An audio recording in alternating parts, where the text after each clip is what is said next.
topesi basantu mbote na kombo na Yesu.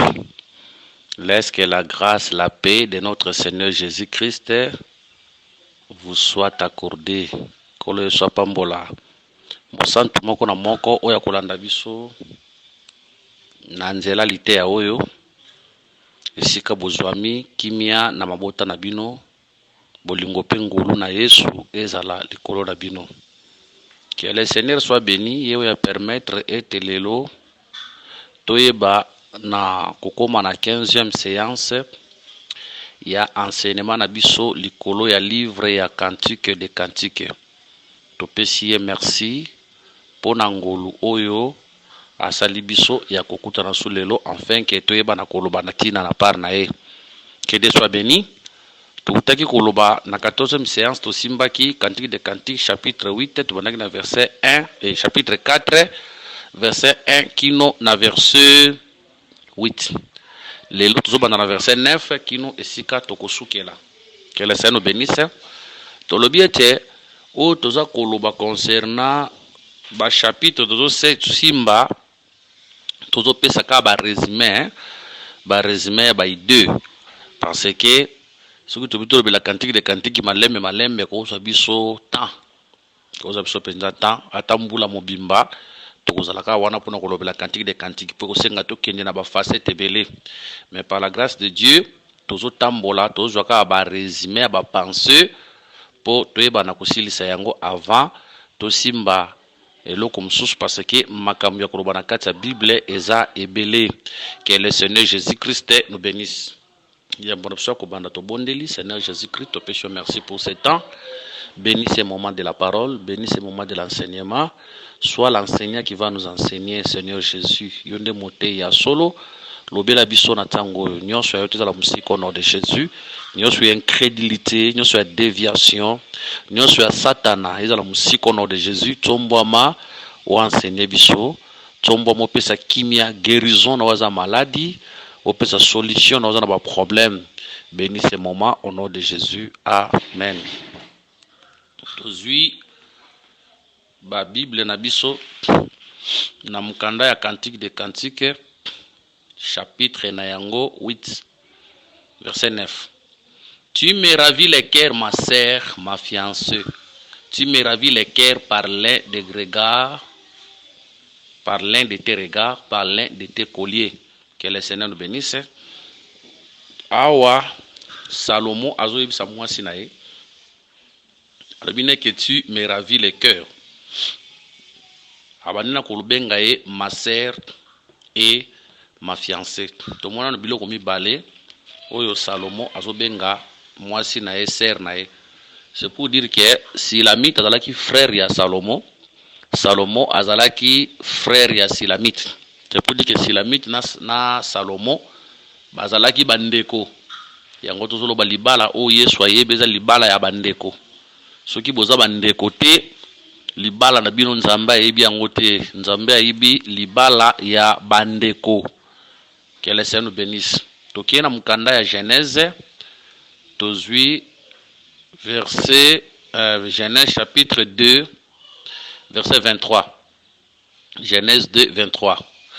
Et l'homme dit voici, Nabana verset 22, l'Éternel Dieu forma une femme de la côte qu'il avait prise de l'homme et il l'amena vers l'homme. Verset 23. Et l'homme dit voici cette fois celle qui est os de mes os et chair de ma chair, on l'appellera femme parce qu'elle a été prise de moi. C'est pour dire que Adam na Eve azalaki musuni ya Adam, mukuwa ya mikuwa ya Adam. Ozomona tala langage ko utiliser os de mes os, chair de ma chair. Langage oyo elakisaka penza nini? Tozu Genèse chapitre 29 verset 14. Genèse 29 14. Tobandi na verset 13. Dès que Laban y attendit parler de Jacob, fils de sa sœur, il courut au-devant de lui, il l'embrassa et le baisa, et il le fit venir dans sa maison. Jacob raconta à Laban toutes ces choses, verset 14. Et Laban lui dit, certainement tu es mon os et ma chair. Jacob demeura un mois chez Laban. Langage ya koloba que tu es mon os et ma chair. Et l'inkolobate que Laban azalaki mobali ya Jacob, Jacob azalaki mwasi na ete. langage ya koloba que tu es mon os, tu es ma chair, et koloba tout simplement que ozande konangai. C'est pour dire que Laban et Jacob étaient des frères. Langage que nous allons utiliser dans Mukanda ya 2 Samuel chapitre 19, verset 12 à 13. 2 Samuel 19, 12 à 13, il est écrit: vous êtes mes frères, vous êtes mes os et ma chair. Pourquoi serez-vous les derniers à ramener les rois? Verset 13. Vous direz aussi à Amasa, à David Ntaloba, n'est-il pas mon nom, c'est ma chair, que Dieu me traite dans toute sa rigueur si tu ne deviens pas devant moi toujours chef de l'armée à la place de Joab. Ok. Ah, tout le monde c'est clair, hein? Ok. Vous êtes mes frères, vous êtes mes os et ma chair. C'est pour dire que l'os de mes os est des frères. On te dit que Adana Eve bazalaka bandeko. Vous voyez? Adam et Ève étaient des frères. Donc Adam, tous les le la Salomon, Silamite, tous le la Ève. Or Adam, tout Salomon, on me balé bazarande ba image à Christ. Silamite, to Ève aza image à Ecclesia. Et on toujours ba que Yesu abala mutu mususu te Yesu abala kaka ndeko na ye to bandeko na ye. Et on te dit que libala ya solo entre frères na sœurs. Entre frères na sœurs. Dans une mukanda ya Marc chapitre 3 verset 33 à 34. Ok. Dans verset 33. Et il répondit: qui est ma sœur et ma mère et qui est mes frères? Puis jeta le regard sur ceux qui étaient assis tout autour de lui. Voici, dit-il, ma mère et mes frères. Car quiconque fait la volonté de Dieu, celui-là est mon frère, ma sœur et ma mère. Dans Matthieu chapitre 28 verset 10. Matthieu 28 verset 10, il est écrit: alors Jésus leur dit, ne craignez pas, allez dire à mes frères de se rendre à Galilée, c'est là qu'ils me verront. Donc c'est pour dire que l'église, nous sommes les frères de Jésus. Véritable Silamite Zalagande Yesu, véritable Silamite Zalagande Salomon, Silamite Zabiso, Tozalande ba frère à Jésus. C'est pour dire que Yesu abala mopayate, Yesu abala ndekonae. Salomon na Silamite bada ba frère, Yesu abala ndekonae. Nous sommes les frères de Jésus. Doctrinalement, tolobi boye, tokoki ko bala na ba pagano te, tokoki ko bala na ba païen te. La raison pour laquelle on a Nzambe apikisaka Israël bayeba kobala na ba nation étrangère. Abisaka bango ke bokobala na bino babala na ba nation étrangère te. Ozomona babala na ba nation étrangère te. Donc libala entre peuple moko. Yango tolobi lelo le mariage est autorisé que entre frères et sœurs autosa en Christ. Dans la doctrine, dans la prédication de la croix. Donc, mon cliso akobala mo pagano te, mon cliso akobala mo pagano te. Que le Seigneur nous bénisse. N'a changé aspect. Remarquez, Salomon a changé aspect. Vous remarquez que Salomon a na basi 1000. A balaka basi bapaya ebele. Mais vers sous la carrière nae, basi wana ya bapaya. Bakomema mutema ya Salomo akinoko gumba mela banzambe na bango akota na idolâtrie. Doctrinalement cela veut dire que tango zo bala na namu pagano yeba ki okosala makambe ko sepelisa nzambe te. Yango mona frère abali païen, hein, sœur abali païen, païen wana na ndaku azako exiger sœur. Ala taba jip ya mikusi. Païen wana na ndaku azako exiger sœur. Ala tabilamba moko boeza bien te. Mais cependant doctrine zolo ba serve moi ce fois la taboye mais mon balé ko za mu pagano akotindike ala ta contrairement à la saine doctrine ya malamte. Frère peso ko bali mu pagano s'attendre na makambu ya mabe ne pas ya mwasi wana. Tanga ba sala makambu ya mabe kotindiko osumuka na miso nzambe, ce n'est pas bien. Le mariage c'est entre nous les enfants de Dieu. To ko ba na ba pagano te. Au moins frère bali mu pagano ke ko bale le ndenge nini. OK ko lula eloko ni lande pa mu pagano wana. Nous avons des sœurs à l'église, des belles sœurs à l'église, des bonnes sœurs, des belles femmes, des belles sœurs. Basa qui toko bazali na kat église. Oui, sengeli ya kobala. Yango ko remarquer, Abraham akotinda baki ndoko ponele mwasi. Mais tant baki ndoko ponele mwasi, baki ndoko pona mwasi pona Isaac landa bien. Vous remarquez que Abraham, même Abraham wana, Abraham nanu yemoko, moi suis abalaka azalaka Sarah bazalaka tata moko bazalaka ba mama différente au moins même Isaac wana na Rebecca bazalaki ba parenté bazalaki ba frère donc Abraham na nani Abraham na mwasi na ye bazalaki tata moko mais maman différente. C'est pour dire qu'ils étaient des frères. Ozomona, ok, nazo pesa écriture wana. Nazo pesa écriture wana parce que toza wana po nakoyeba nako éclairer na makambo nzambe. Genèse chapitre combien? Oh s'il vous plaît. Bolimbisa nazo luka écriture o esika Abraham azobenga ye azobenga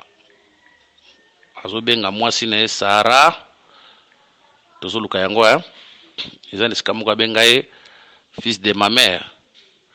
Ok, nazwi Genèse 20-22. Abraham disait à Sarah, de Sarah sa femme, c'est ma sœur. Abimelech roi, s'il vous plaît, ils ont écriture moko. Ok, nazwi Genèse 20 nabana verset 11. Abraham répondit, je me disais qu'il n'y avait sans doute aucune crainte de Dieu dans ce pays et que l'on me tuerait à cause de ma femme. De plus, il est vrai qu'elle est ma sœur, fille de mon père seulement, elle n'est pas fille de ma mère et elle est devenue ma femme. C'est pour dire que Sarah na Abraham bazalaka bana ya tata moko mais ba mama différente. Babotama tata moko ba mama différente. Avant la loi de Moïse, l'inceste n'existait pas. L'inceste est au banda na tango o mobe kwa Moïse ye l'inceste bandi. Et kwa mituna batunaka. Moi si Caïn azwa abalaka azwa ye wapi ya mituna. Batola wakio moi si Caïn azwa abalaka azwa ye wapi. Biso tozolo bake mwasi oyo Caïn abalaka azalaka mwana ya Adam. Genèse chapitre 5 verset 4. Genèse 5 4. Le jour d'Adam après la naissance de cette fille de 800 ans et il engendra des fils et des filles. Adam botaka bana mibalite abotaka pe bana basi. Actes des apôtres Actes des apôtres chapitre 17 verset, acte 17, verset combien? Verset 26. Il a fait que tous les hommes sortis d'un seul sang habitassent sur toute la surface de la terre et a déterminé la durée des temps et des bornes de l'air et des mers. En dehors d'Adam, Batu Bazalate. C'est pour dire que moi, si Oyo, Kaya Balaka Zalaka Mwana Yadan. Mais Natangwa Inceste Zalaka Togoba Landekonayo.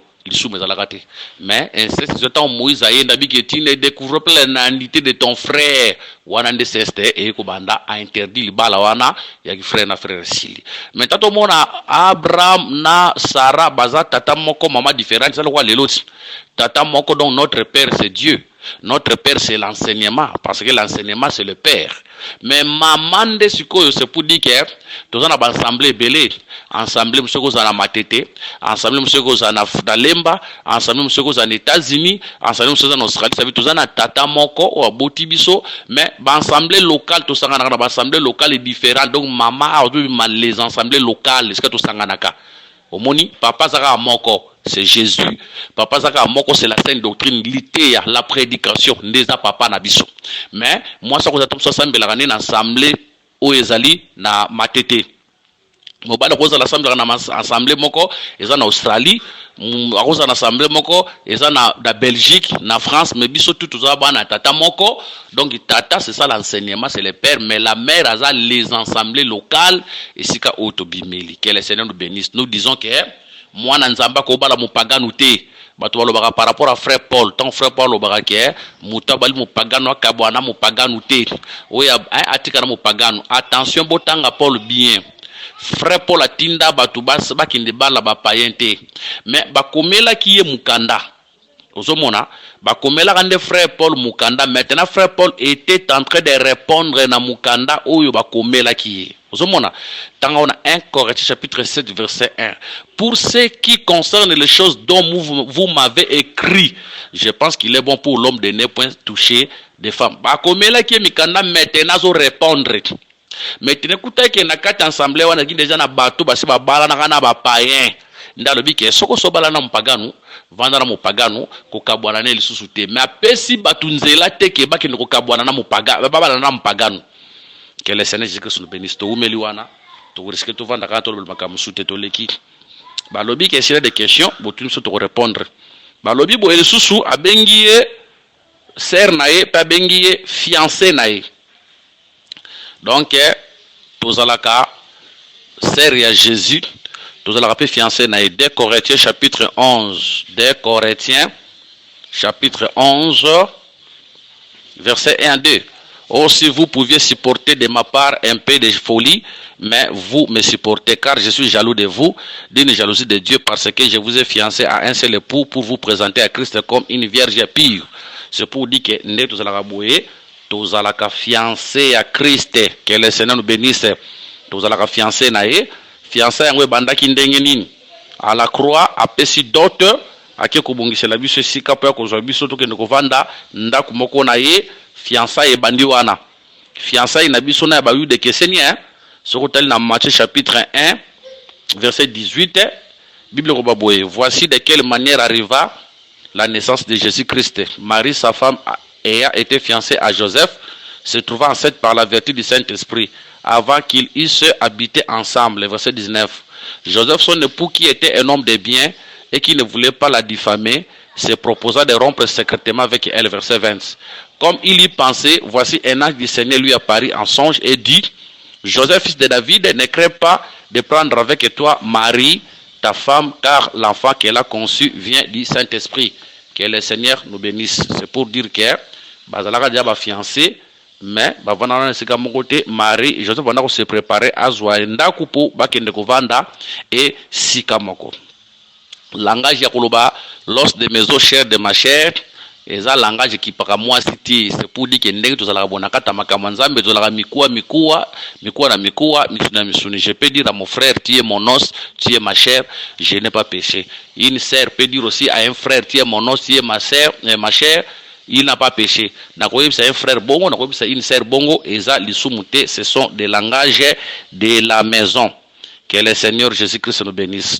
Alobi, tu me ravis le cœur.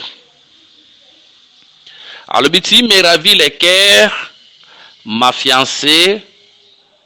Tu me ravis le cœur, ma fiancée, mon amour, ma fiancée, ma sœur, ma fiancée. Tu expliques en gros. Alors, tu me ravis le cœur par l'un de tes regards. C'est pour dire que regard, ce qui moi c'est azotala, mobali, moté mobali, les autres tondis ça veut dire regard ya moi si. Et au sepel sa mobali. Yango trobi que même bande ko na biso basi. Na nzoto bofo koyeba ndenge ni tango za marié tango vanya na mobali ndenge ni otala mobali kozana langage moko kola ya basoda te naturellement. C'est pour dire que regard ya silamite envers mobali là qui regard ya bien et là qui regard ya bolingo. Mais lorsque nous quittons la terre pour aller na likolo, to dit que regard na biso so totala pa mobali se pelisa mobali ezalaka la foi. Selon 2 Corinthiens chapitre 5 verset 7 il est écrit, nous ne marchons pas par la vie, nous marchons par la foi. C'est pour dire que c'est lui qui a le regard de la foi vers l'époux à sepeli sa mobali. Si la Salomon le Jésus le mobali na biso, quand il a la foi, au tiers regard à kondime pas na ye, yeba kazo sepela na yo. Tangozana kutambwa na kata kondima parce que nous marchons par la foi. Quand tu le regardes par la foi, tu réjouis son cœur. Alors biké ozo sepelisa ngai na regard na yo pe na moko ya bakolier na yo. C'est pour dire que si la mitre kola mwasa mukonzi kingo na ezala ki pamba te kingo na etondi samaki na ba bijou. Maintenant tant mobala zo tala regard azo sepela tant opazo tala bakolier ezala ki na kata kingo ya mwasi na e yo pese sengo ezo sepelisa e tokotika ko tika kolobela place wana te. Tolobi ke mwana mwasi nzambe akoki kolata biloko wana te. 1 Pierre chapitre 3 verset 1. Femmes soyez de même soumises à vos maris, afin que si quelques-uns n'obéissent point à la parole, ils soient gagnés sans parole par la conduite de leurs femmes. En voyant votre manière de vivre chaste et réservée, verset 3. Ayez non cette parure celle qui consigne dans les cheveux tressés, ba menche, ba plante, ba cabello, toutes ces choses-là c'est pour les païens. Les ornements d'or ou les habits qu'on rêvait, verset 4, mais la parure intérieure est cachée dans le cœur, la parure incorruptible d'un esprit doux et paisible qui est d'un grand prix devant Dieu. Moi, c'est un zambel faut la naturel. Aujourd'hui, nous interprétons ces choses. Les lots sont dans Proverbe chapitre 1. Proverbe chapitre 1, verset 8 à 9, il est écrit: écoute mon fils l'instruction de ton père, et ne rejette pas l'enseignement de ta mère, car c'est une couronne de grâce pour ta tête et une parure pour ton cou. Nous avons compris, c'est l'enseignement des chaînettes au biso silamite to lataka. Maintenant, quand Salomon regarde le collier de la femme, de la cou de sa femme, c'est pour dire que quand le Seigneur regarde l'enseignement na katamite manabiso, parce que ce qui collier vanda na kingo, enseignement vanda na kata motemat, quand le Seigneur regarde l'enseignement de nos cœurs, dans nos cœurs, Ezosala et Sengonaye, que le Seigneur nous bénisse. Verset 10. Cantique chapitre 4, verset 10. C'est le mot lobby. Que de charme dans ton amour, ma sœur, ma fiancée. Alobi, nakata bolingo na yo, ozana charme. Nakata bolingo na yo, nazo trouver charme. C'est pour dire que moi, si na mobali balingani, tout le bolingo, entre moi si, na mobali.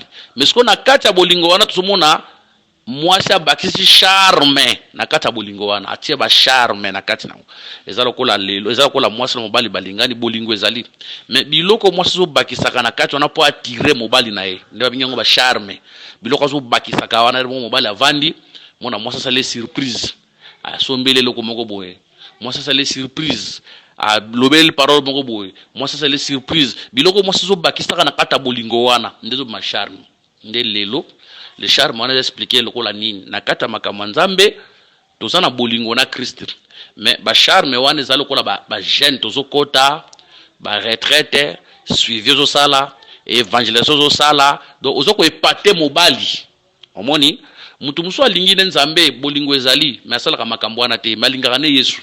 Mais yosiko lingi Yesu nozo bakisa ba charme hein ozo évangéliser ozo teya ozo bakisa ka biloko moko bono ozo epate ozo surprendre motema ya mobali c'est ça le charme donc au-delà ya bolikolo ya bolingo tu ajoutes des choses au mobali azo talo donc ezo sepelisa motema na ye voilà to bimisi yango na lolenge wana to continuer alobi comme ton amour vaut mieux que les vins je te expliquer bolingo oh et qui vin quand on voit les vins nous parlent de la loi hein? Les vins nous parlent de la loi l'amour oh et qui vin c'est la grâce l'amour qui est supérieur au vin c'est la grâce c'est pour dire que bolingo na biso pa na ye ezala ka ngolu ezana nzela ngolu na ende tulingana na ye l'amour qui est supérieur au vin c'est la grâce qui est supérieure à la loi.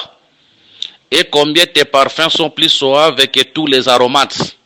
Alors que ba parfum na yo ezana solo kitoko koleka ba aromate nyoso. Parfum soko ke na Ecclésiaste chapitre 7 verset 1 biloko ba ke une bonne réputation vaut mieux que les parfums. C'est pour dire que réputation et le bela rappel parfum. C'est pour dire que silamite la na parfum kitoko. C'est pour dire que la silamite avait aussi un bon parfum. Ba se belé pe bazana ba parfum. Mais parfum à silamite qui parfum à baswana nyonso. Et on toujours baké aujourd'hui la réputation de l'église est et l'équipe réputation à Israël parce que le Israël a anakatokiltisme. Le lo Israël banakatokiltisme Israël anakata makamwanza mbete. Parfum ecclésia et l'équipe Israël. Parfum ecclésia et l'équipe biyamba nyonso. Masangano suzana se amabele. Parfum ecclésia et ebi na ko leka yango. Que parfum, c'est leur cantique de Cantique chapitre 1 verset 3 et le rappelle les noms de Salomon. Babi que ton nom c'était parfum. Or les noms par rapport à Apocalypse 19 13 les noms c'est la parole. C'est pour dire que plusieurs femmes peuvent baser dans le parfum. C'est pour dire que plusieurs femmes peuvent baser dans la parole. Mais la parole qui est prêchée à l'église est supérieure à la parole nyonso zote ya mapa basi mususu. Na l'Église mususu. Dans des autres religions, la parole qui est prêchée à l'église surpasse toutes ces paroles-là. Donc la saine doctrine est plus que tous les enseignements où ils ont prêché, même tant que na Israël n'a sur l'église. Israël pas avec n'a parfait na parce que quand on voit les aromates, on voit les parfums. Ça sert à pour na parfum.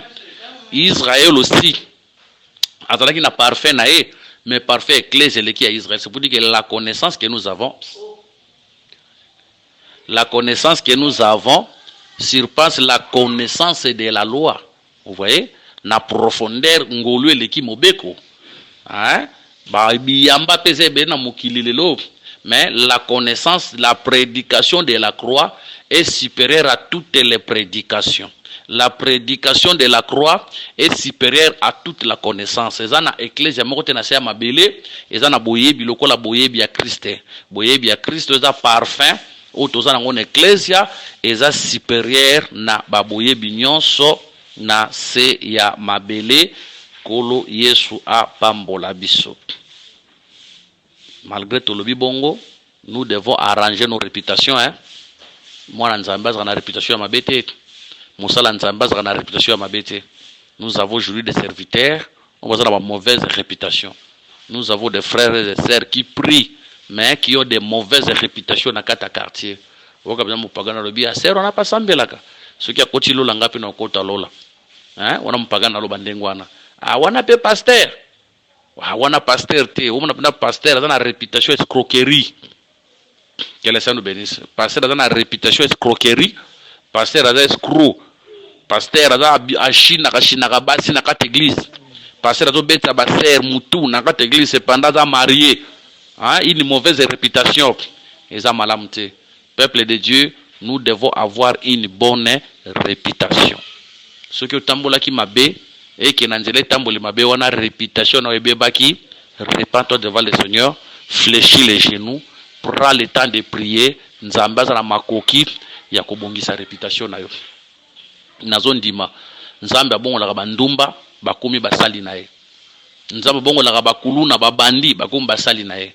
Ce qui réputation na zo ya kobeba koluka ko se justifier te. Yo mikisaka liboso ya nzambe, prends le temps de prier. Nzambe oyo asondaka le cœur et les reins akoyeba na kobongola réputation ya vie na yo. Tozala na réputation ya malamu ekozala esengo parce que belé lelo omona tozo te belé a ba révélation mais une mauvaise réputation teza malamte. Eza malamte moté azo te ozomona moté okumisi nzambe yo kap na lité ya makasi mais réputation ya mabe teza la bongo te. D'ailleurs tant on a na réputation ya mabe cela veut dire qu'il y a une mauvaise vie. Mwana nzambe azalaka hypocrite te. Mwana nzambe azalaka bilongi mibale te. Mwana nzambe azalaka na face moko. Que le Seigneur Jésus-Christ nous bénisse. Verset 11. Tes lèvres distillent le miel, ma fiancée. Il y a sous ta langue du miel et du lait. Et l'odeur de tes vêtements est comme l'odeur du Liban. Ah, mon bala zolo baket. Bambebo ya mwasi na ye. Ezo bimisa miel. Abina salo lemu na yo. Eza na miel, peza na lait. Soki silamita fungoli munoko na eboyi. Okomona te miel, to omona lait. Donc eza ba poème mobala zo sala. C'est pour dire que pendant que mobala za na intimité, na mwasi na silamite, s'il vous plaît pardonnez-moi parce que Salomon banda ko zwa makambo bazo bikela ye na silamite nde ayembi yango sikoyo. Moni nda ayembi yango sikoyo na banzembo. C'est pour dire que pendant que Salomon était en intimité, bazo sangana na mwasi na silamite, c'est pour dire que nakata munoko ya mwasi na ye, c'est que lui Salomon sentait na moment wana tant bazo sangana na mwasi na ye, c'est que Salomon sentait na bouche ya mwasi na ye nda lobi ke na munoko na yo eza na lait, eza na miel. Mais nous croyons que derrière cela ça cache une pensée que nous devons interpréter. Que le Seigneur nous bénisse. Et bombi loko auto ko interpréter. Biso to lobi boye. Tant to zomo na lèvre, to zomo na munoko. So bi ke miel zo kita na lèvre et tal saka tout simplement la bouche. Quand on voit la bouche, ne to zokuta lele et le miel. Simba bien to kozonga awa par rapport aux bouches, to kozonga la bouche. Quand on voit la bouche, on voit le ministère. Je crois que tu te expliquer yango déjà que la bouche c'est le ministère. Pour le Seigneur que je vous donnerai une bouche. Bango baza ebele, marabi na kopesa bino une bouche. Ministère de la kebele te ministère de la ka moko, le ministère de la parole. C'est pour dire que bazala ka ebele, mais nzambe azo pesa bango une bouche. Que le Seigneur nous bénisse. Que je vous donnerai une bouche. Bango baza ebele, mais il fallait qu'on appelle minoko, mais après c'est bon kaka munoko moko. Que le Seigneur nous bénisse. Après ça bon kaka munoko moko. Luc 21:15, car je vous donnerai une bouche et une sagesse à laquelle tous vos adversaires ne pourront résister ou contredire. La bouche que le Seigneur avait donnée au peuple, aux apôtres, c'est le ministère de la parole. D'ailleurs, n'oubliez pas, ce que Aaron azalaka munoko ya Moïse. Aaron était la bouche de Moïse dans la écriture. Là, nous sommes dans le livre. Là déjà, mais tozoko brode kaka mwandambu po toleka place wana. Ok. Nazana mukanda ya Exode chapitre 4 verset 15. Tu lui parleras et tu mettras les paroles dans sa bouche et moi je serai avec ta bouche et avec sa bouche. Non. Je serai avec ta bouche et sa bouche. Non. Écriture wana yangote. Écriture wana échappé ngaye. Mais il y a quelque part.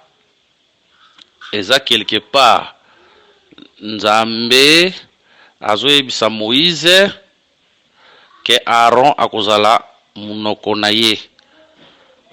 Ok. Exode 4:15. Tu lui parleras et tu mettras les paroles dans sa bouche et moi je serai. Non, ce n'est pas ça. Ok. Exode 4:16. Exode 4:16. Il parlera pour toi au peuple, il te servira de bouche et tu tiendras pour lui la place de Dieu. Ce qu'on a Exode chapitre 7 verset 1. L'Éternel dit à Moïse, vois, je t'ai fait Dieu pour Pharaon et Aaron ton frère sera ton prophète. C'est pour dire que les prophètes c'est la bouche. La bouche c'est le prophète. Vous avez prophète prophète. Moïse aloba na likukuma, Aaron aza ko interpréter. Moïse aloba na likukuma, Aaron de munoko. C'est pour dire que ceux qui Aaron aza te bo comprendre Moïse te. Moïse aloba na likukuma na bégaiement, c'est ça Moïse et c'est ça la loi. Le bégaiement de Moïse, c'est ça la dureté de la loi, c'est ça les paraboles. Personne ne pouvait comprendre la loi. Pour comprendre Moïse, il faut Aaron. Or, Aaron, c'est le Saint-Esprit, c'est le Christ qui était venu le jour de la Pentecôte pour expliquer Moïse. C'est grâce au Saint-Esprit que nous comprenons la loi, les prophètes et les psaumes. Le bégaiement, c'était le langage dire, la loi était dire, personne ne pouvait le comprendre. Pour la construction, il fallait qu'il Aaron. Or, Aaron, c'est la bouche, c'est le Saint-Esprit. Nous voyons le ministère de la parole. Que le Saint nous bénisse. Nous voyons que namunoko na yo, ndeto sokuta le na miel. Tozonga wana, mais toke quelque part. Nous voyons que namunoko na tozokuta le et le miel. Et loko yo, et l'Obama déjà quelque part, l'ancienne alliance. Deutéronome chapitre 6. Verset 3. Deutéronome 6:3. Tu les écouteras donc, Israël, tu auras soin de les mettre en pratique, afin que tu sois erré et que vous multipliez beaucoup, comme te l'a dit l'Éternel, le Dieu de tes pères, en te promettant un pays où coule le lait et le miel. Que le Seigneur bénisse cette parole. Tout le monde dit que ça va beaucoup na mabino kana. Ezalaka na lait, ezalaka na miel. Mais ana mnoko silamite tuzomona le et le miel. Landa sko aspect otambola atoki na des aspects. Na aspect otambola to loba ke kana wezalaka na le na miel na biboye na nzoto boye tangu Salomo bandaki kosangana na mwasi na esilamite. Ce que Salomon sentait dans la bouche, bolimbisanga en tout cas je m'excuse na ebike nazali liboso mikolo même mikolo nanga na nzoto même baleki obakolanda lite oyo je m'excuse et loko ningo baboye pendant que Salomo abanda ko sangana mwasi tango sala tire langue na mwasi na ye et loko ya bandaki ko sentir na kata mnoka mwasi na ye ndeso azoloba ngo na poème wanezana na nzoto mais ko to memi yango na molimo parce que nzambaka mataka makambo nzoto pour expliquer makama molimo. Dieu explique les choses spirituelles dans nzoto. Et on te dit que na kati ya kana to moni ba pesa ki promesse ya lait miel. C'est pour dire que kana ndenga za la kawana c'est toute une femme. Ozomona kana azalaka pe mwasi mobimba oyo Israël sengela ki ayeba na kozwa. Ozomona Israël fala zwa. Parce que Israël azanan. Israël c'est Exode chapitre 4 verset 22. Ba ko expliquer biso boye. Exode chapitre 4, verset 22. Exode 4, verset 22. Bible lobby. Tu diras à Pharaon, ainsi parle l'Éternel, Israël est mon premier-né. Israël est mon fils, est mon premier-né. Israël est dans la premier-né, et Nzambe. Colossiens, chapitre 1, verset 15. Il est l'image du Dieu invisible, le premier-né de toute la création. Nous avons compris que Israël, le premier-né, c'est Christ. C'est pour dire que Kana, où est-ce qu'on a l'ena miel, Kana est un DSP. Ana juna no Kana lokola mwasi, où est-ce qu'on a l'ena miel. Mais vous remarquez Kana wana ezalaka na benemi na kati, benemi bazalaka wana. Israël maintenant azoya des campements, akomi na Mara, ayena Scott, ayena Refidim, aya ti fa bunda na ba géant, fa botola Kana. Israël c'est le Seigneur, c'est le Christ. Kana c'est nous, c'est sa femme. Autres là qui habité par les géants, cela veut dire par les diables. Mais maintenant Israël devait passer des campements, à l'Ekina na Mara, à l'Ekina Sitim, à l'Ekina Refidim, à l'Ekina Orebe, à l'Ekina Sinaï, à Otambola ti akobunda. Tant que mon Israël a otambola ba campement pour qu'on de récupérer Kana, c'est ça Christ oya banda ko yela biso par les prophètes. Moko na kata Moïse. Soki Moïse a kufi, Moïse comme campement. Soki Moïse a kufi alongwe na kata Moïse a koti na kata Josué. Soki Josué a kufi alongwe na kata Josué a koti na kata Esaïe, a koti na kata Jérémie, a koti na kata David, a koti na kata Jean. Donc azoya malembe tiako yako lata nzoto afin de monter à la croix combattre contre les géants. Tant on combattre contre les géants a bengani bango libanda nde a récupérer mwasi na ye avandi na kati nde biso lelo. Moni dolbika Kana ezalaka mwasi ouazikina maboko ya munguna. Mais maintenant Jésus devait venir combattre à la croix afin de nous récupérer. Tango a récupérer biso nde na kati na biso siko azokuta mafuta nzoi na miel. Mafuta nzoi na miel, c'est pour dire quand on voit mafuta nzoi na miel, mafuta nzoi na lait, eza biloko za la kitoko, eza ka délicieux. Donc biloko wana eza ba plaisir au Christ azo zwa lelo, eza ya nzoto te, eza ya molimo. Eza ba plaisir Christ azo zwa lelo na nzela na biso. Tant to so ko adorer, tant to so ko yembela ye, tant to so ko kumisa ye, lorsque nous l'adorons, lorsque nous louons, lorsque nous l'exaltons. Il est le plus beau parmi les 10 000. Aucun homme n'est comme Jésus. Aucun homme n'est semblable à Jésus. Il donne la vie, là où il y avait la mort. Il donne la guérison, là où il y a la maladie. Après ça, il pas ba chômeur. Après ça, libala et pas ba célibataire. Après ça, bana pas ba stérile. Moni, ba malobana tant toujours lobelae, tant toujours kumisae, eza le na miel ou azo pas na biso. Pour le et le miel toko interpréter yango. Que le Seigneur nous bénisse. Pour na munoko ya silamite boye, okomona le na miel te. Mais Salomon ça ko interpréter plaisir azoka na munoko ya mwasi netango asaka na mwasi na inde azo ko interpréter na ko la lele et le miel. Yango tolobi, nous interprétons ces choses sur le plan spirituel. C'est pour dire que lorsque nous sommes dans le culte, lorsque nous adorons, et pas Nzambe za quoi la lele et le miel, oyo Nzambe aza koyamba yango comme un parfum d'une bonne odeur, oyo Nzambe aza ko sepela na yango. Voilà pourquoi enfant de Dieu, il faut toye baka ko louer Nzambe, il faut toye baka ko adorer Nzambe. Que le Seigneur nous bénisse. Tozongi na aspect liboso pona ko lobaki na munoko ya silamite. Na munoko ya silamite nde tozokuta le elemie to expliquer la bouche comme les ministères. Moi c'est aza munene. Moi ça na miso, ça na matoi, ça na maboko, mais précisément na munoko nde tokuti le lait et le miel. Vous voyez? Précisément na munoko nde tokuti le lait et le miel. C'est-à-dire que la bouche c'est le ministère où nous trouvons le lait et le miel. Or le lait et le miel où tozokuta na kata munoko, c'est la prédication de la croix, c'est la saine doctrine. Autant toza kote ya motema ya Nzambe zo sepela. Lorsque nous prêchons la saine doctrine, le cœur de Dieu est dans la joie. Que le Seigneur nous bénisse. Bazokuta bilo mibale, bazokuta lele, pe bazokuta nini, le miel. Soko yena mukanda 1 Pierre chapitre 2 verset 2. Yo ke le lobi. 1 Pierre chapitre 2 verset 2. Nous lisons au nom de notre Seigneur Jésus-Christ. 1 Pierre chapitre 2 verset 2. Verset 1. Rejetant donc toute malice et toute ruse, la dissimulation, l'envie et toute médisance.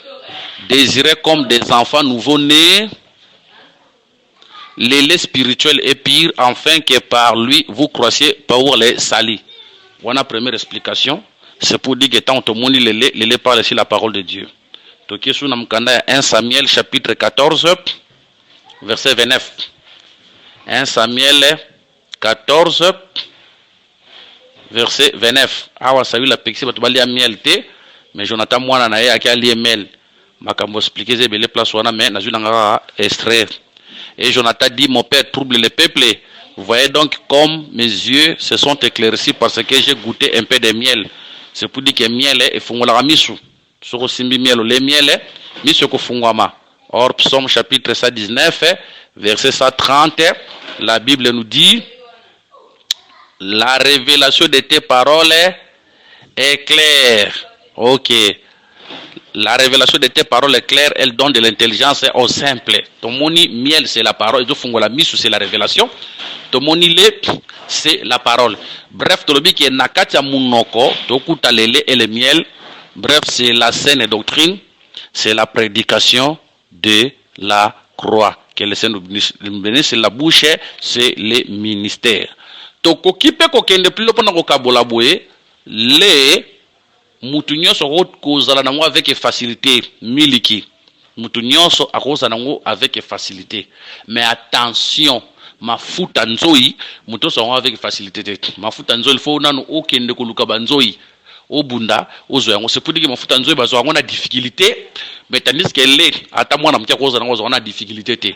Directement tokoki pe koloba pe lele, c'est la lettre, le miel c'est la révélation. Le lait, c'est la lettre. Le miel, c'est la révélation de la parole. Bref, nous disons, le lait et le miel, c'est la saine doctrine, c'est la prédication de la croix. Autant que vous avez un ministère, nzambe na likolo atene sengo, nzambe na likolo zo sepela. Lorsque la parole est prêchée, n'oubliez pas que le miel, bazwaka on a kata lion, lion le fois kufa, ndeme le bima. Miel c'est le doux, pas Samso. Tant que le lion a koufa, des miel a bimati.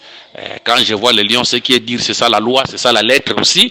Le miel a manakat, c'est ça la grâce, c'est la révélation, l'interprétation. Que le Seigneur nous bénisse. Toko kitape pona koloba boye na aspect mususu ete nakata munoko ya mwasi bazokuta lait et le miel.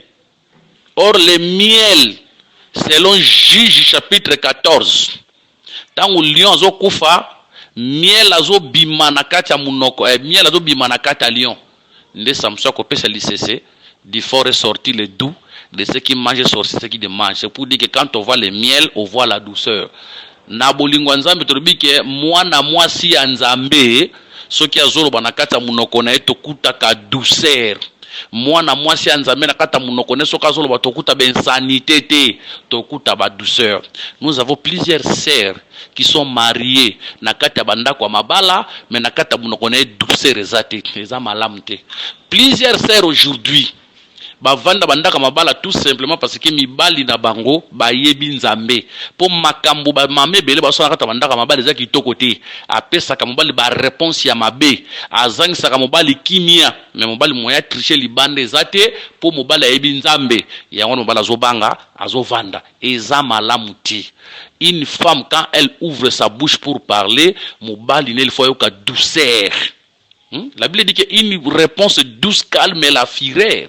C'est pour dire que ta mobali a mati, moi s'il faut la douceur. Mobali ce qui a siliki moi ça ko silikate et ko pesa malamte. On a beaucoup de division na katandako. La femme doit avoir la douceur. Nazo senga na baser na biso o ba ko landalité ya oyo liboso mobali zala na douceur. Yebandenga ko répondre papa na ndako. Yebandenga ko répondre. La Bible dit que le mari est le chef de l'église et le chef de la maison, le chef de la femme. zala na douceur na maloba na yo, zala na politesse, zala na respect. Ezala ba mama ebele batosaka ba pasteur na église, mais ba papa na ndako batosaka bango te, mwana mwasi nzambe azalaka bongo te. Tosa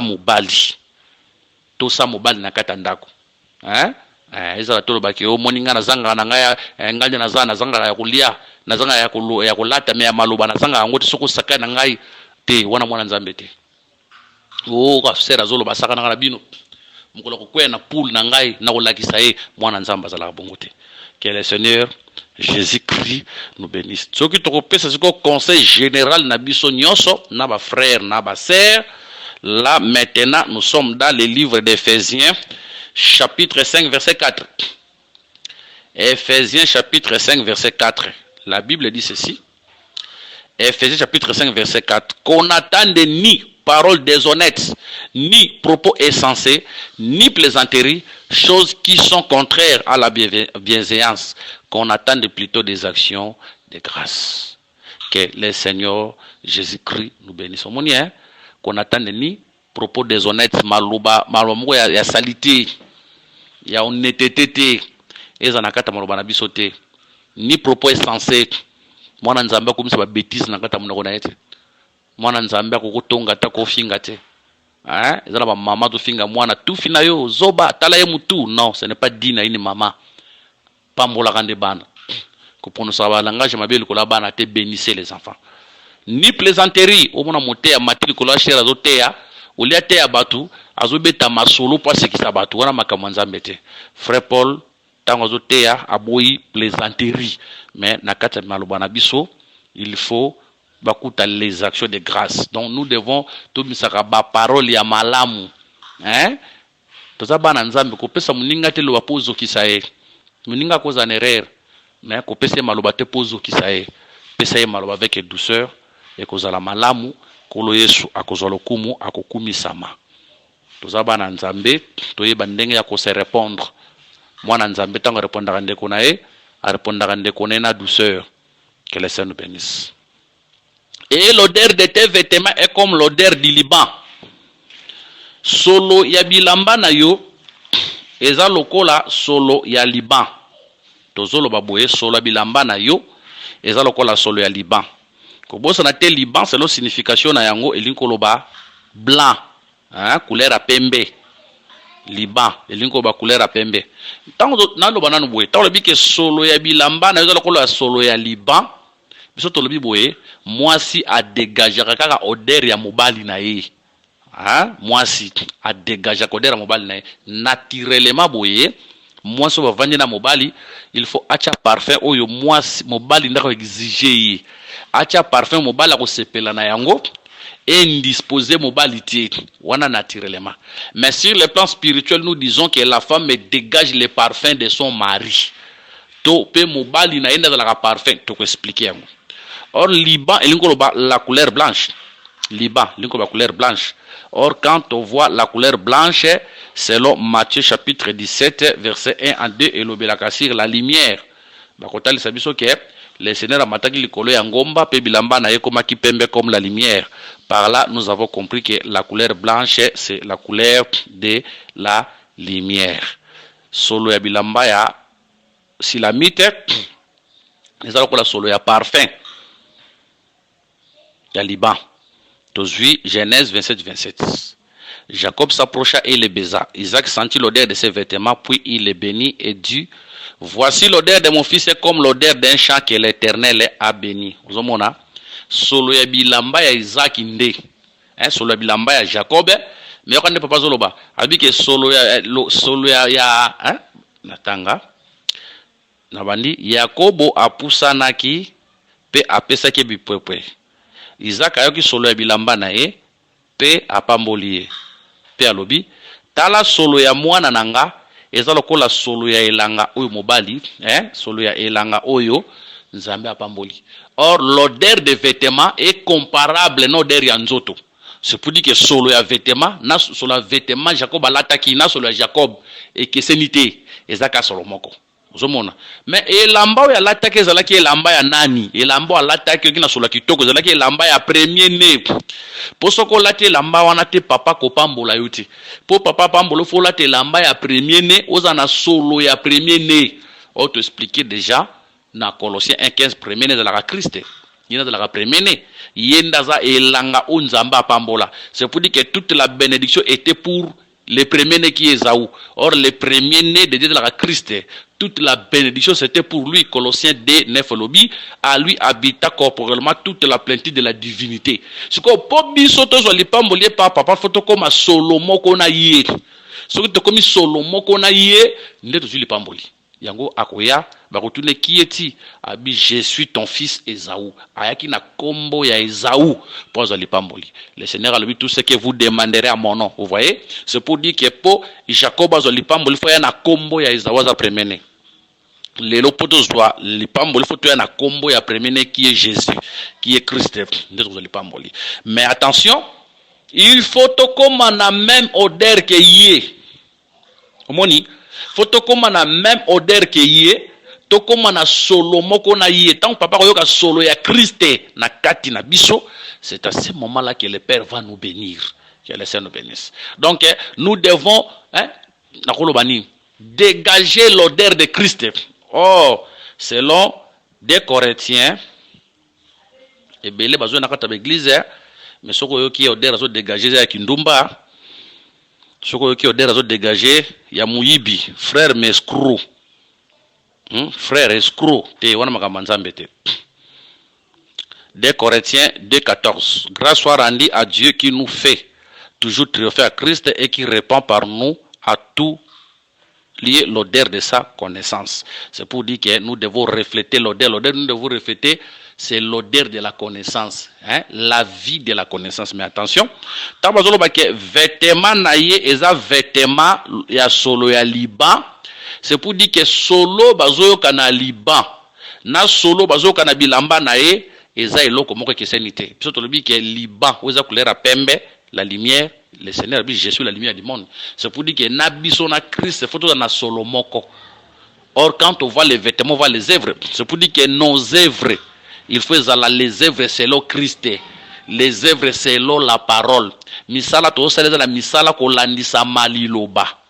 Na mona ka bande ko belé, so boza na problème, o ka ndeko zolo bande ko zala sage. Sage, non. Nous, notre sagesse, c'est la saine doctrine. Nous, notre sagesse, c'est la prédication de la croix. Oui, la sage, c'est bien. Cela veut dire ndeko salela litea. Hein? Soko lingyo o silika. Nalikamboana, tuna litea elobini. Tango zo silika litea elobini. Vous voyez? Donc, bilamba ya solo ya Liban, ezotalisa que si la mito blamba ya Liban sur le blamba Liban et ça l'église au misala na yango eza misala ya nzoto te misala oyo ya solo kitoko les bonnes œuvres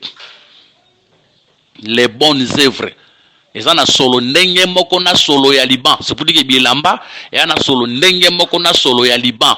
Donc soko za na Liban toza pas si la mite différence exacte même odeur. Voilà pourquoi en Antioche, quand ba chrétiens, ba disciples, ces gens sont comme des Christés. Des comme chrétiens, parce que leurs œuvres étaient identiques na Christ.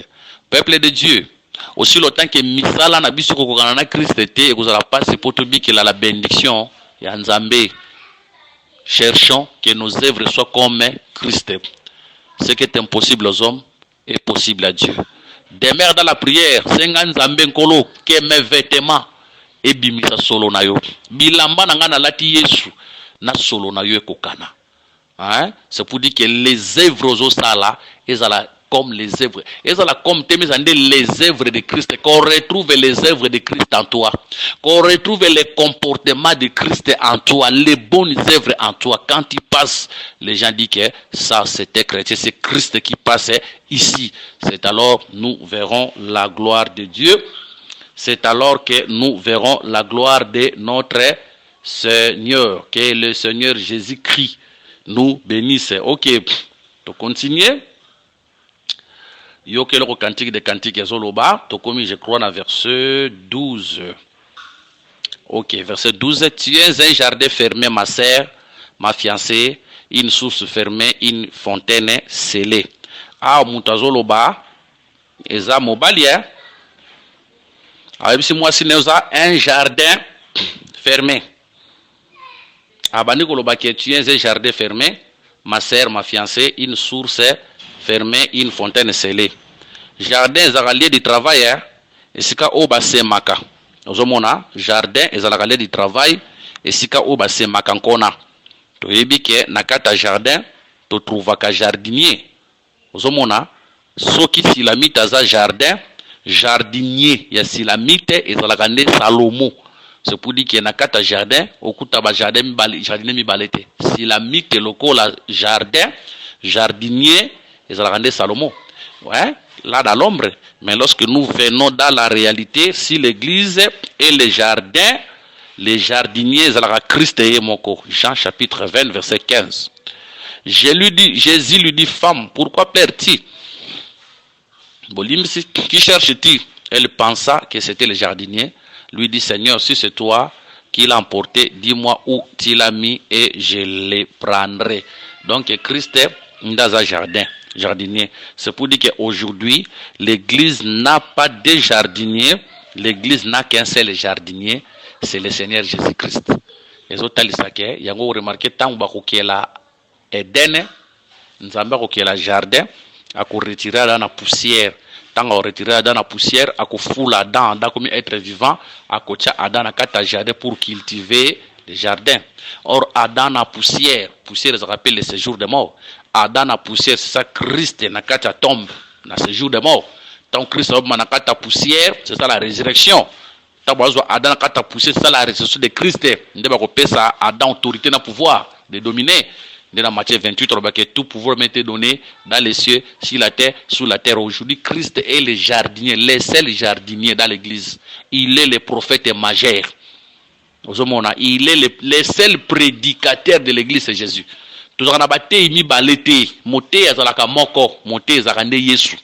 Il y a encore remarqué, bana basa Jétro bakozala combien, bakozala 7.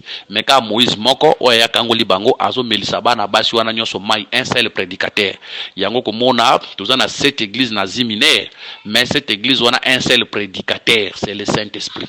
Yendaza moté yabata nyonso. Depuis le jour de la Pentecôte jusqu'à présent, nous avons qu'un seul prédicateur, c'est le Saint-Esprit. Nous n'avons pas 7 prédicateurs, nous avons qu'un seul prédicateur, c'est le Saint-Esprit.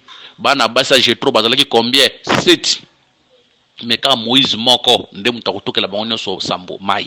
Mais nasuka akobala bangonyo so 7 te akobala ka mwana mwasi moko. Les 7 femmes de filles de Jétro représentent l'église depuis le Pentecôte jusqu'à la fin. Sikoyo si la mythe azande résumé à basi wana nyonso dans un seul corps. D'ailleurs n'oubliez pas que le chiffre 7 il le appelle la perfection. Que le Seigneur nous bénisse. Donc, tant qu'on atteindre perfection, donc, l'église, c'est le jardin où nous trouvons qu'un seul jardinier, c'est Christ. De même, et pas à Salomon, si la mythe la jardinier, si la mythe la champ, azalaka na jardinier moko. O ezalaka nani? Salomon. Ya on te dit que moi, nanzambe akokosala kindumbati. Hein? Mwana nzambe akosala kindumba te mwana mwasi ya Yesu azana mibali ti azana mobali moko ho abala payer na mbungu. Hein? Nous avons des sœurs azana 4 églises, ana 4 fiancés, ana 5 fiancés, wana ya makamanza mete baza ba fiancé te to bongisa maloba azana ba makangu. Hein? Ba makangu.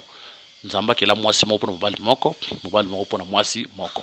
Mwana ya nzambe, mwana mwasi ya nzambe, mwana mobali ya nzambe asalaka kindumba te, asalaka ekobo te. Que le Seigneur Jésus-Christ nous bénisse. Frère Paul Alobi, pour éviter l'impudicité que chacun se marie, qu'il ait sa femme. Soko moyo soko kate bonde la nzamba pe sombongo bala, bonde la nzamba pe sombongo bala tindo ya ko bala yo.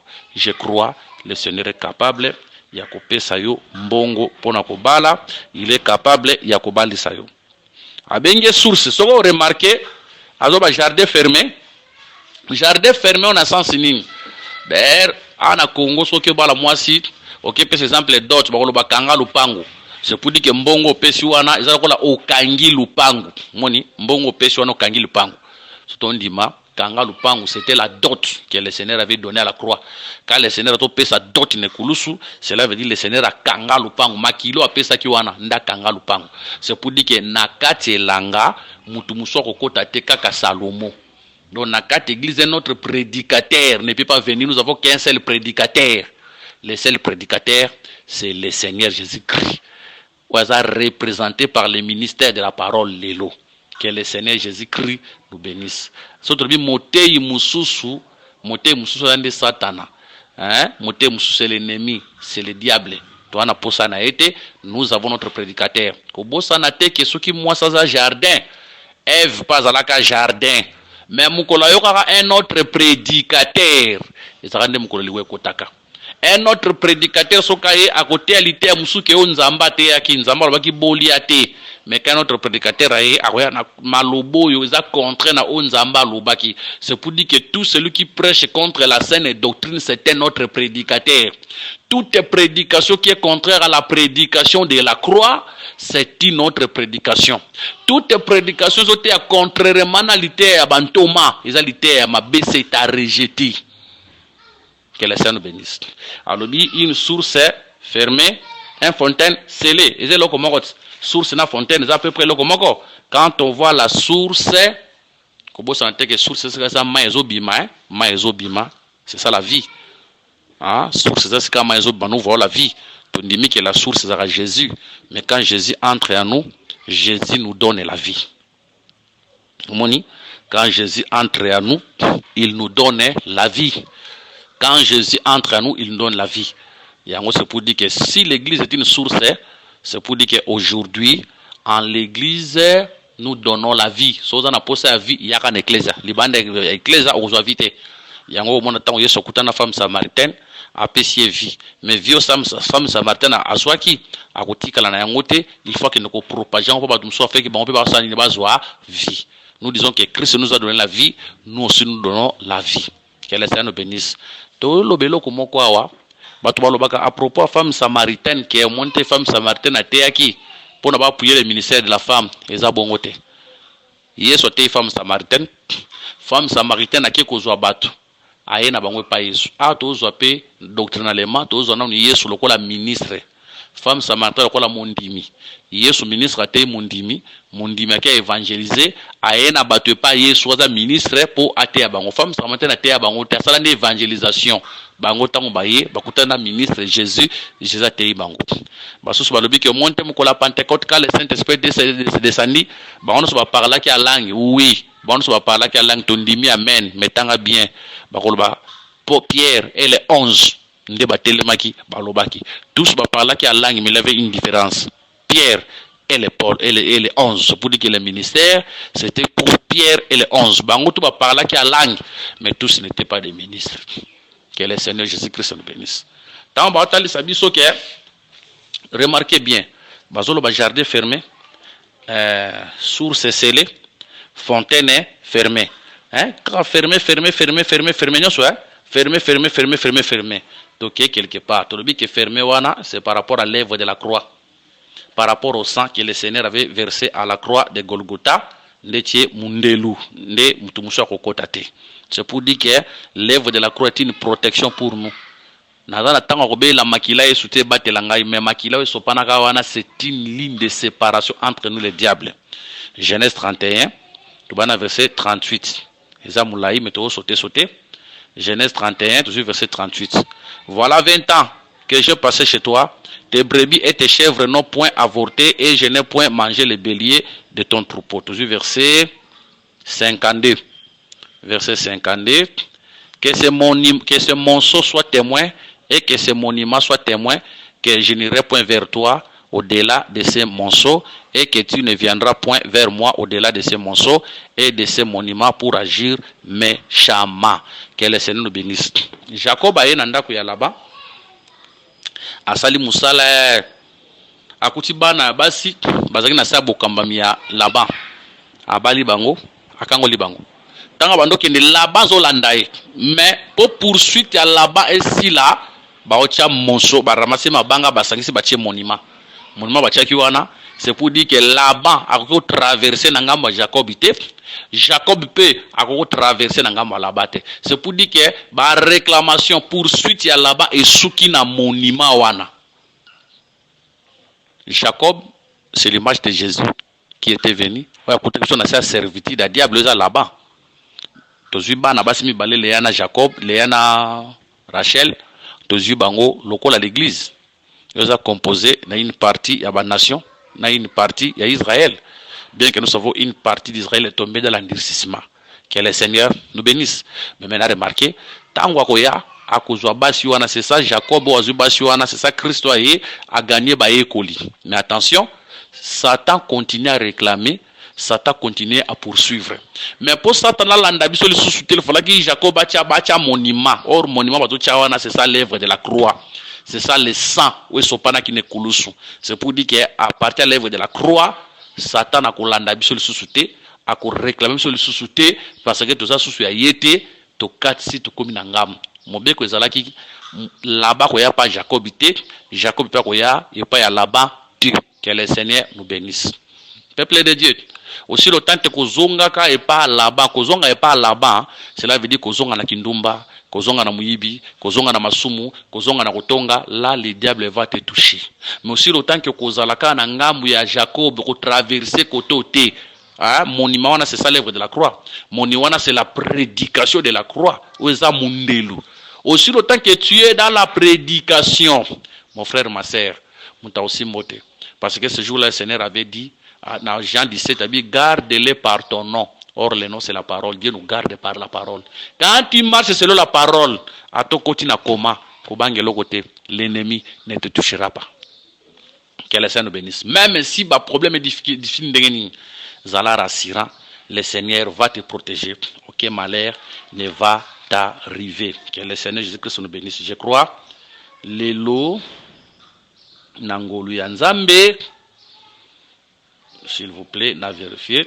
Lelo Nangolu Yanzambe, Toksuki na verset 12.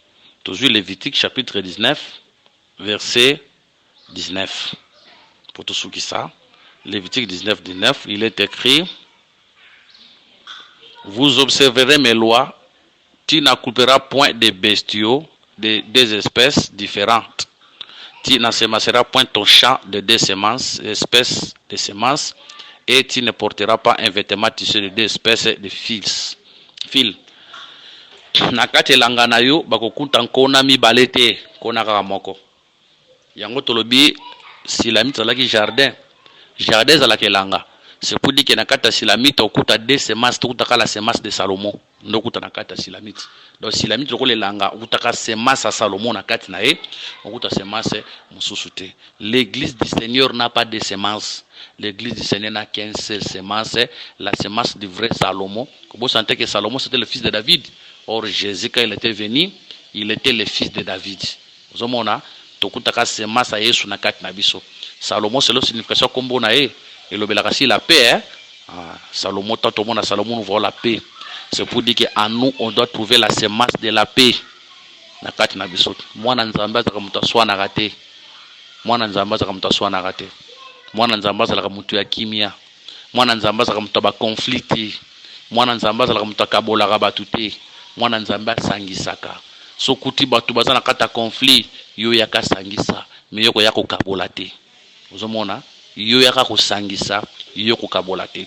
Mwana nzamba azalaka bisika kimia ezali. Soki mwana nzamba ye place wana, il faut même kimia.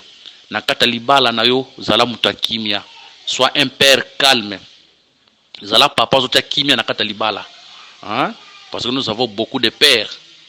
Azo sambela, maintenant na kata vie à aventure. Tu es en train de détruire ton foyer. Tu es en train de détruire ton foyer. Yango tolobaka ki avant obala, prends le temps de prier. Moi si wana yo mutoponaka e, mais lelo komo lingileba makangu. Moi sona mutoponaka e, banda ko salela ba poème, banda ko kumisa e, mais tu triches encore pourquoi? Ozo créer des zones na kata libala na yo. Hein papa? Il y a des pères au bango baza na base. Hein, il y a des ordres na kata famille na e. Azo vivre na vie malamu te, ocha mwasi na kimia te. Kolela ya mwasi wana. Papa, kanda nzambe okitela yo ato monyango lelo te komitungisa te nzamba akosokipe na yo yo pe ser na kata ndoko libala. Nous avons aussi des serres dans la maison o bazabata kimia te. Non, cherchons la paix. Ce sont des frères et des sœurs ba vivre na kati ya paix. Hein?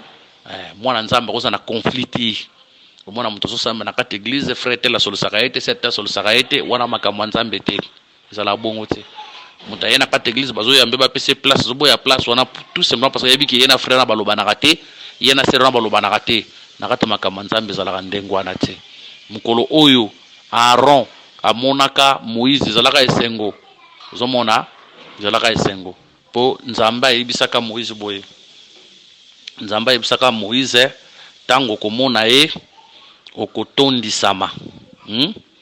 Tango komona frère na yo okotondisama na esengo. C'est pour dire que rencontre ozomona rencontre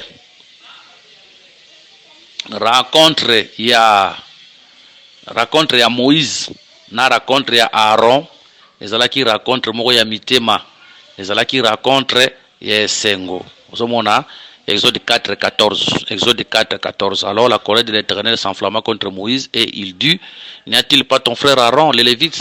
Je sais qu'il parlera facilement. Le voici lui-même quand qui vient au devant de toi, et quand il te verra, il se réjouira dans son cœur.